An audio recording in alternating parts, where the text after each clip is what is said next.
There's like construction going on in the back. I'm making sure to get the gay pride, so everyone knows. Did I talk about it now? Yeah, it's just like, it's a lot of loud construction.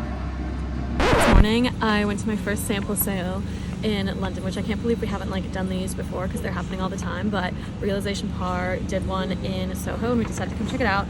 I only got one thing, little slip dress zebra, because you know I've been wanting to get into different animal prints, right? So I saw this and I was like, maybe now is my time. Very see-through, so we'll have to see like what I decide to do with it underneath, like either get a little slip or like do an intentional like cute bra underwear moment underneath it. We'll see. It was 80 pounds, which is like more than I'd probably usually pay for a dress like this, but really good deal for how expensive their stuff usually is. And honestly, this was actually the first time I've bought anything from them, and I'm glad I came and checked it out because it's like not very good quality stuff. Like I learned I would never buy this full price from them. Like I guess I'll get the cute little like zebra thing for 80 pounds, but I would not have bought it at like 250 or whatever the normal prices would be. Fun to be with the girls and stand in line. We got there at like 9:45. It opened to 10. What time is it now? I think like 10:58. Oh, okay. So all in all, we were like there waiting for about an hour. We were only inside for like a little while. I did not wait in the dressing room line. I just like tried to on over my outfit, but definitely inspiring to like come do different sample sales. I think it's like a good way to like check out different brands. And like I said, like I'm happy with what I got, but I know now like I probably wouldn't log onto their website and like order full price stuff from them after like feeling the fabrics and stuff like that. I feel like that's something that I've learned a lot about with like making my own clothes and stuff, is just like how to tell, like they're charging way too much for the quality of the clothing basically, but I got a cute little zebra dress on sale, so I'll take it. Welcome to my new favorite trim store. It's called Fan New Trimmings, and I came here like, was it literally last week, to make a little Good Squish inspired headband that turned out so cute. So I'm back to get like 50 pounds more of lace and make some more. So fun making different combinations. So this is what we're thinking so far. One headband with this kind of like preppy plaid, fun red. I wear red all the time, so that'll be useful. Then one black because I already have white.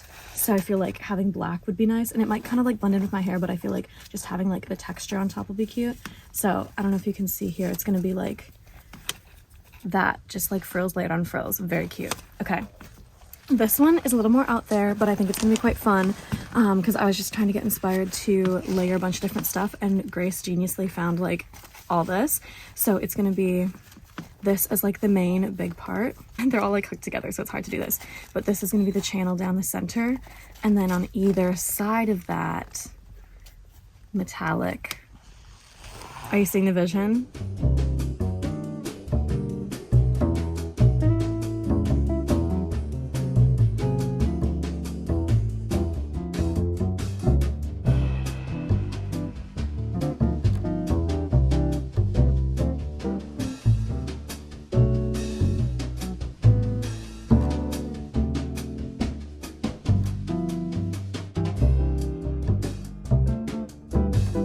Turn this lace into some headbands, so I'm going to be making 3 today.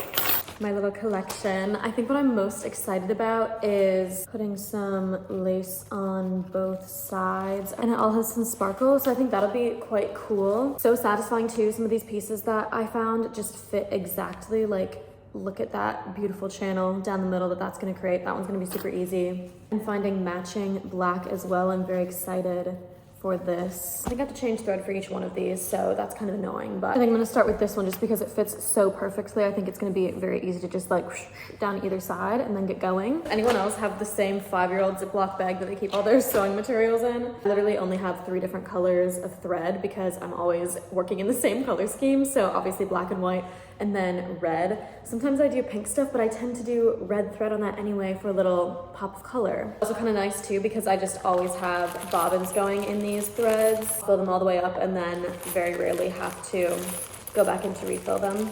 Literally all I do to make these is lay the smaller piece of lace across the bigger piece of lace and sew down either edge of it. I'll make a channel that you can then put this guy through, right? My pieces of lace are about 3 times as long as my headbands. I just like that level of scrunch, but you could do more or less depending on how much of like a wave you want it to have. It lays so perfectly, I'm not even gonna take the time to pin it. I'm just gonna go, let's go. Moment of truth with this one, I'm gonna need to nail down one of the ends with hot glue before I can like fully get it scrunched up on here the way that I want, because it's really slipping and sliding, but I have a piece here That's looking very cool. So I'm gonna put this aside to finish off the ends and get going sewing the rest of my channels. Next one is black on black lace. I decided to pin it because both pieces are elastic, so I just feel like it needed a bit of help to not get all moved around. Already looking so cute. I love the ruffle and it's just getting rufflier from here. Well, just broke my needle. Poor little guy. I actually have no idea what to do about this because I work with shared sewing machines in the shared studio and I don't know where they keep like extra needles or something. So I'm gonna have to like report this and guess hop to a different machine, but I just spent a bunch of time getting this one all rigged up. I don't want to, but I think I'm gonna push through and go to a different machine to try to finish this up. That's something that frustrates me so much about sewing. I feel like with knitting, crochet, like whatever, it's just kind of like if I have the motivation to do something, I can do it. It's just me and my hands, but when the machine gets in the way, I find it so frustrating. Me and the machine are buddies. I have so much fun sewing, but today we're ops. Wish me luck. I broke another one, so I have determined this is a me problem, and apparently this double elastic is too thick, so I may not be able to do the black one. On a positive note, I did find an extra needle, so I'm replacing this one now, which is good because I would have felt really bad leaving 2 broken needles in here. Look at me being handy. There we go. Not sure where to find one for the other though.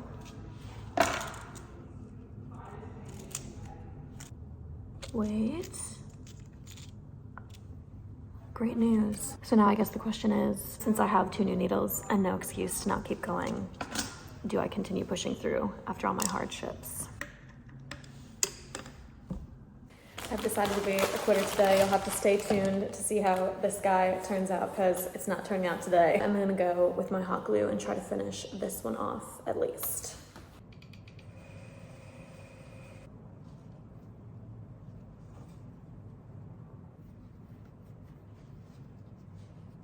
We've got a winner this morning. Check it out. This is gonna be so perfect for autumn. I love how like fluffy it is and how the colors of the plaid kind of like scrunch up, so you get like a bit of a plaid effect, but mostly just like scrunched up color.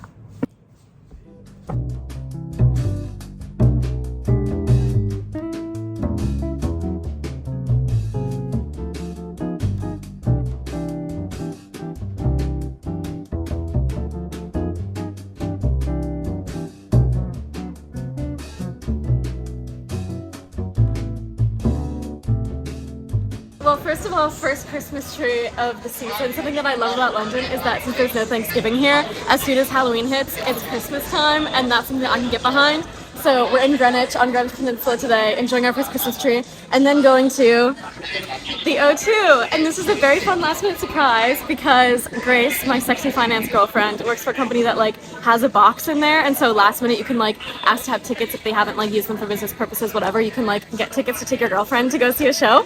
So we're going to Glass Animals tonight, and we're gonna sit in the box, and there's gonna be like drinks and food and stuff in there. So I'm really getting treated. I got a text today at like noon, and I was sitting at my desk, and it was like, cancel your plans tonight, surprise party, and I didn't know what it was, but here we are, Glass Animals, which is going to be really fun because it's a band that I've really loved for a long time. Like, we used to go to all their shows in Minnesota, and now we're seeing them in their hometown.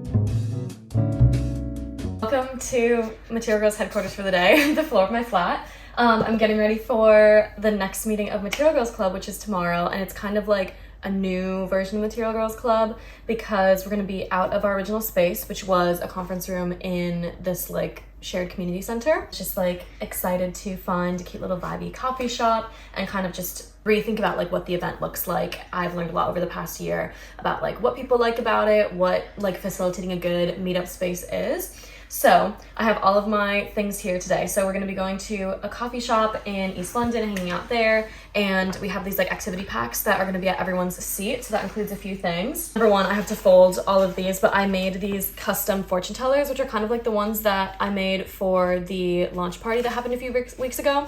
I think that was like a really good way to, first of all, have something like cute and nostalgic. Like I often meet people and when they're talking about these, they like called them something different in childhood. Like I called them cootie catchers. We're going with fortune tellers because like no one knows what the hell a cootie catcher is when I say that. I don't know if that's like just a Midwest thing. But anyway, I think it's just like a cool nostalgic thing. Like everyone remembers using these, but we can kind of turn it into a fun Material Girls activity. So the one at the launch party like led people around the party. And this one has conversation topics in it. So you'll, play the little game and then you can open it up and it'll say something like, even the strongest soldiers drop a stitch and end up having to frog a bunch of rows sometimes. Tell us about a recent crafting fail. I feel like the best thing that Material Girls Club does and what I hear from people is like, it's a cool space where a lot of people come alone and you really can get to know people, and there's not a lot of spaces like that out there. I feel like usually when people go out, they go out with people that they already know. It's hard to like meet people in a city, so I'm really proud to like have a space where people are genuinely making connections, and I wanted to think in this kind of like Material Girls Club 2.0 as we have a chance to kind of step into a new era of ways to really facilitate that and have that be the main thing that we're doing, like building community.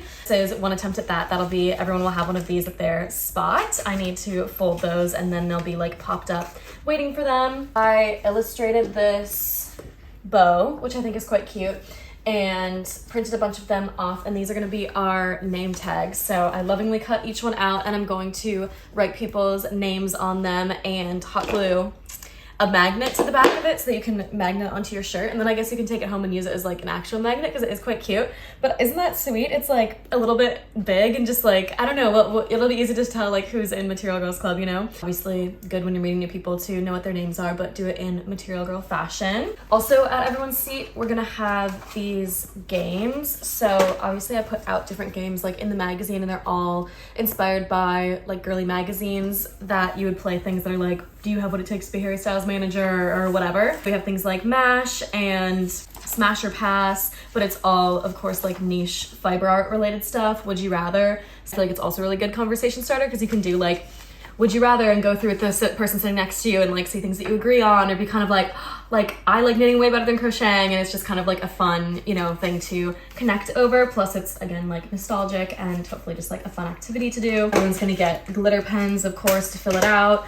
These are just like one sheets that have some information about Material Girls, because oftentimes when we're doing events, people will stop by and be like, what are you doing here? Like, why are there a bunch of knitters wearing pink bows? And I want to be able to invite them to Material Girls World. So we'll hand them one of those. This is the latest issue of the magazine, so I'll put some of these out for people to flip throughout the tables. Everyone will get stickers, Material Girls logo, Material Girls World logo, and just some like gems. Always good to have on hand. I love to watch people just like take a sheet of these and start bejeweling their phone or whatever. Tablescapes. I'm again kind of like experimenting with this. We're not really gonna know what it looks like until like getting into the space, but I have this roll of organza pink, and then I also, as always, have a bunch of ribbon on hand. It's all in here because a lot of it is left over from a previous Material Girls event, so it's like swimming around in this bag. Lots of just different textures and colors and stuff, so I'm thinking laying a long piece of this across each table and then scattering some ribbons in there. We've got these little votives with pink fake candles that I can put into, so I think that'll make just a really vibey little space. Hopefully like people will feel like they're really stepping into Material Girls World. Obviously we're at like someone's coffee shop, like another venue, but I hope we can still put a Material Girl stamp on it. So I'm going to get to work writing out names, folding these guys up, which is quite fun to do. Just kind of get everything organized in a way so that when I get there tomorrow, it's gonna be easy to like pull it out and get everything sorted, figure out where it needs to go. I'm gonna do some hot gluing of little magnets. So this is all like the pre-craft to the craft meetup.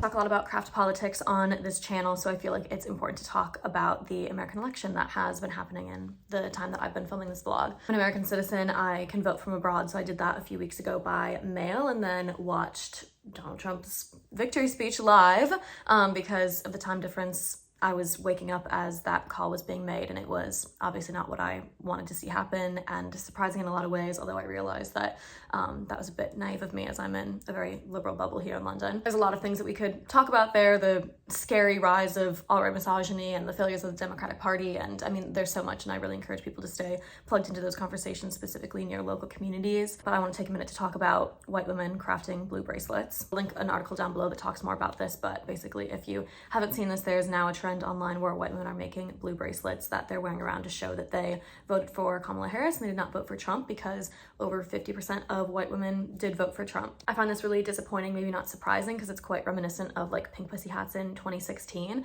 but mainly talking to my fellow white women, the issue here is that making something like a pink pussy hat, like a blue bracelet, is often used as a way to kind of signal like I'm not a part of the problem versus like actually contributing to some sort of substantive change. It's not actually helpful or actionable, and I think it's important to remind ourselves that when we talk about craft being political, it's not because of the physical object and the thing that we're making and getting to wear out and like show our political beliefs with, you know, the sweater that we made that has a political statement on it.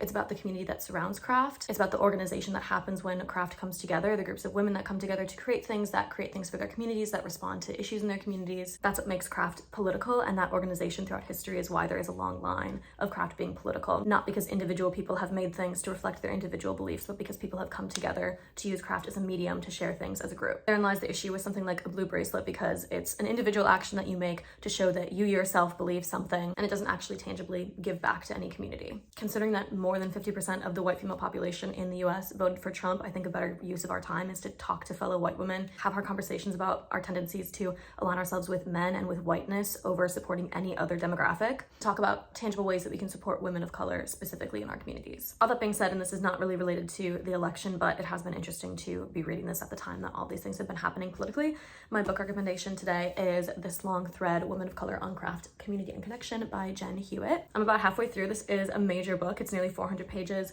long. So I think this is going to be a 2-part review, and I'll probably finish it for my next vlog and talk about what I read in the back half then. So the author of the book, Jen Hewitt, sent out a survey to women of color in the craft community, and then created this book based on survey responses, all about how did you get into craft, tell us a bit about your history with craft, what are you making, questions about what makes you feel included in the space, what makes you feel celebrated in the space. She then went back to some of the survey responses and also sought out some people that she admires in the community and did full-length interviews with them. Some people wrote essays for it. Mostly what the book does is profile and feature in detail nearly 300 women of color talking about their craft, hearing from people who this is their hobby, this is their job, people who learned as a girl and are just getting back into it in their 50s, people who have been doing this for their entire life, who can trace their craft back in their families for 20 generations. So I'll come back with more thoughts next time once I've like fully finished it. So far it's kind of reading just like an encyclopedia of cool people that are doing craft stuff. And it's also so joyful to read so many in-depth stories about how people got into crafting and what it means to them. I've never read anything like that before. I feel like I've, read articles here and there from individual people talking about, how they got into things, but to be able to like flip each page and have a new beautiful story about how someone got into crafting and why they love it and why they love being a part of the community